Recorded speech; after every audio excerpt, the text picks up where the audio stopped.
જય હિન્દ, વંદે માતરમ, ભારત માતા કી જય, જય જય શ્રી રામ.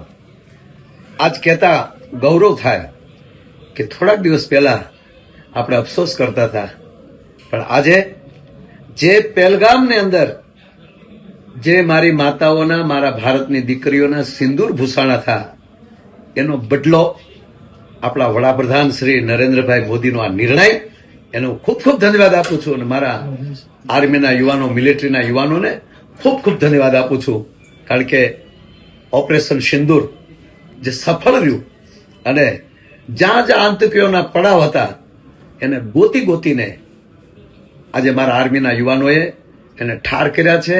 આ ઓપરેશન સફળ રહ્યું છે. ત્યારે ફરી વાર આપણા વડાપ્રધાન શ્રી નરેન્દ્રભાઈ મોદીને ભગવતી ખૂબ શક્તિ આપે અને મારા આર્મીના યુવાનોને મા ભગવતી ખૂબ શક્તિ આપે, એવી શુભકામના ધન્યવાદ સાથે આજ ગૌરવ લઈએ છીએ કે આ ઓપરેશન ખૂબ સફળ રહ્યું. જે સિંદૂર ભૂષાણું થયું, એનો બદલો લીધો છે, એના હું ખૂબ ખૂબ અભિનંદન પાઠવું છું. જય શ્રી રામ, ભારત માતા કી જય.